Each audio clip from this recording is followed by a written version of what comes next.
everyone. I'm so happy to share my experience at the Buddhist Youth Retreat with all of you. For all the preteens, teens, and families, I highly recommend the Buddhist Youth Retreat. I'm hoping my talk today will help you see why the program is such a great experience and that you'll be interested in attending one of these summers. If you can think back to your first day of middle school or your first day of high school, you're excited, but also very nervous about meeting new people.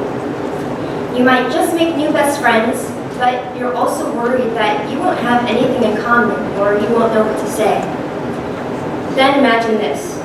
The moment you step into the Berkeley Center to sign in, they take your phone away, and you don't get it back for 7 days. What were we going to do without our phones?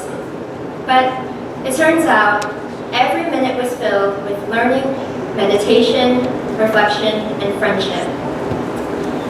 We had many teachers from across the BCA give numerous lectures about several topics, like social acceptance, mental health, and other religions. And we learned how Buddhist teachings can be helpful in our 21st century lives. For example, the BCA president, Rick Stanbol, came to speak about his experiences working for the civil rights movement and meeting Dr. Martin Luther King Jr. Sensei Elaine Donlin from the San Francisco Buddhist Temple came to talk to us about helping people in hospitals and prisons through self-reflection and meditation. Reverend John Turner from the Orange County Betsuin spoke to us about the history and role of women in Buddhism. We had several of these lectures, and they were all very eye-opening. And just a side note, they're very similar to the Buddhist education classes that we have here about once a month. Also, part of the retreat involved daily chanting, which is difficult at first, but also a valuable experience.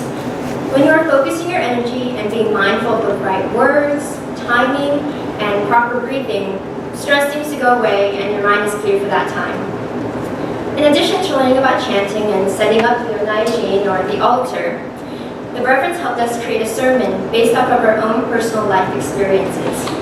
Listening to all of my new friends' sermons was very moving and touching. I'm almost on the best part about the retreat, but a close second is the delicious food. They had so many people working behind the scenes in the kitchen, making sure that all 20 of us were well-fed, comfortable, and happy. Reverend Marvin even made his famous okonomiyaki for all of us. They were even so thoughtful to buy corn dogs for our midnight snacks when they found out we were staying up so late. Now, the best part about the retreat is going through these new discoveries with friends that support you completely. Even though we often have preconceptions about people, or quick to make judgments, or we often set ourselves up into different groups, the Buddhist Youth Retreat brings together teens that have Dharma teachings in common. Our desire to act with compassion, kindness, and patience. We came from all over, such as Washington, Denver, Oxnard, Orange County, San Jose, Mountain View, Sacramento, Fairfield, and Southern Alameda County. I met some pretty amazing people who love classical music, taiko, sports, comedy, poetry, politics, art, photography, filmmaking, engineering, guinea pigs, and who just love having fun. We appreciate and encourage our different talents and desires, and we found ourselves making lifelong friendships through our teen talks and all-nighters. Teen talks were evening sessions where we all discussed some of the emotions and relationships we go through as teens. We cried together when we shared our personal struggles, but we laughed a lot together at each other and ourselves. Because we shared so much, we made so many lasting memories, and we are still very close, and probably will be forever. We have group chats, Skype calls, Snapchat, and visit each other whenever we can. Many of us are in JYPAs across California, so we get very excited to see each other at the conferences and the leadership summits. In conclusion, yes, we were all thrilled to get our phones back after 7 days, but we would gladly give our phones up again to spend this wonderful time together, learning about so much about life, about each other, and about ourselves. Thank you for letting me share my Buddhist Youth Retreat experience, and thank you to the Legacy Endowment Fund for sponsoring my participation.